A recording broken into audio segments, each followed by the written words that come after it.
আলহামদুলিল্লাহ ওয়াসসালাতু ওয়াসসালামু আলা রাসূলিল্লাহ। প্রত্যেক বছর রমজান মাসের প্রথম থেকে শেষ পর্যন্ত যাকাত বিতরণ করে,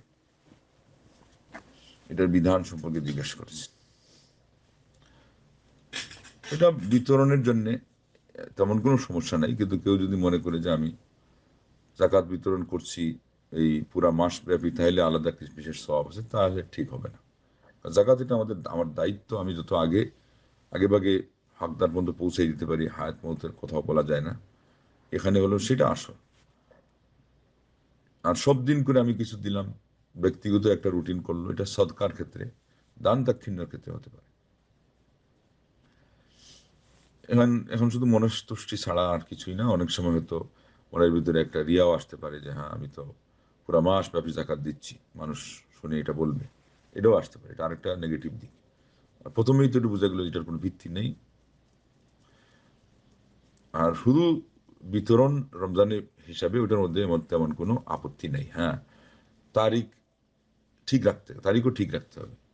এটা হয়তো তার আগ থেকে হয়ে আছে, উনি টার্গেট করছেন যে রমজান মাসে দেব বেহিসাব সওয়াবের মাস, অথবা কখনো কখনো এখনো বছর পুরা হয় না, কেউ দিয়ে দিল যে বেহিসাব সওয়াবের মাসে, এটা হতে পারে। কিন্তু তারিখ যেটা আমার বছর পুরা হওয়ার, সেটাও ঠিক রাখতে হবে। কেউ যদি কিছু একটা মিনিমাইজ করে যে আমার বেশি হোক জাকাত, এই জন্যে যেই পর্যন্ত বছর পুরা হয় নাই তাও আমি দিয়ে দিলাম, এবং এরপরে আমি রমজানকেই আমার একটা মাপকাঠি বানাইলাম, সেটা হতে পারে। কিন্তু এটা এমন না হয় যে রমজানের আগেই ফরজ হয়েছিল আর এখন উনি কিছু গ্যাপ আছে, ওইটা বাদ রেখেও রমজান থেকে উনি একটা টার্গেট ঠিক করবেন, তাইলে ওই গ্যাপটা থেকে গেল না। এমন অবস্থা এরকম করতে গেলে এটার আহ, হিসাব যাতে জাকাতের হিসাব বাদ না যায়, সেরকম করে আপনার হিসাবটা কষাইতে হবে।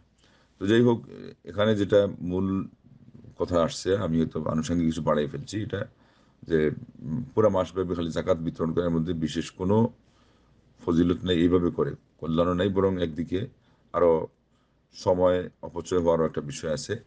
রমজান মাস তো মূলত আমাদের এগুলোর জন্য আসে নাই, নিজে আবাদতে নিমগ্ন থাকার জন্য আসছে। এটাও একটা আবাদত বটে, এটা হলো দায়িত্ব যার উপর বর্তাবে। সে একটা নির্ধারিত পরিমাণে যত তাড়াতাড়ি পারে এটা থেকে রেহাই পেয়ে সরাসরি আবাদতে যাতে সে সময় দিতে পারে, সেই জন্যই তাকে ব্যস্ত হওয়া দরকার। শুধু সে না, এমন হতে পারে যে আমার অধীনস্থ কিছু কর্মচারী আছে, তাদেরকে খাটাইলাম, ওদেরও তো রমজান আছে না। এটাকে একটা আমরা যদি এরকম বানিয়ে ফেলি, তো অনেক সময় রসম রেওয়াজের মধ্যে এসে যাবে। তো রেওয়াজ ভিত্তিক ইসলাম ফলো করা এক জিনিস, আর আল্লাহকে খুশি করার জন্যে, আল্লাহর বিধান মানার জন্যে, আল্লাহ রসুল সাল্লাল্লাহু আলাইহি ওয়াসাল্লামের কথাকে শিরোধার্য হিসেবে মেনে নিয়ে ওটাকে আমলে আনার জন্যে কোনো কাজ করা, সেটা ভিন্ন জিনিস। এটা ওইভাবে করতে হবে। তারপরে এইরকম জাকাত দিতে গিয়ে আরো হয়তো অন্য নিয়মও ফলো হচ্ছে না। টাকা সোনার উপর জাকাত যে অর্থ দিয়ে দিতে হবে, অনেকে এটা না খেয়াল করে কাপড় দিয়ে দেয়, এবং জাকাতের ঘোষণা যখন হয় তখন লোকজন আসে, দেখে আনন্দ লাগে, এটা একটা বিভিন্নভাবে এটা চলে যায়। আমি এনজয় যেন করছি, মানুষ আমার সামনে আসতেছে, নিচ্ছে না, এটা একদিক থেকে আরো বিপরীত হচ্ছে।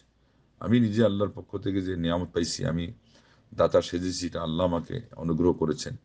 এটা দিয়ে আমার উপভোগ করারও কিছু নেই, এনজয় করার তো দূরের কথা, এটা দিয়ে নিজেকে এটা মনে করারও কোনো সুযোগ নেই, এবং সুযোগ নেওয়াও উচিত না। যে মনের ভিতরে আসে যে হ্যাঁ, আমি একটা কিছু করছি। এগুলোর থেকেও দূরে থাকতে গেলে, নিজের মানসিকতাকে উন্নত করার, এখান থেকে ট্রেনিং নিতে গেলেও এগুলোর থেকে দূরে থাকা উচিত।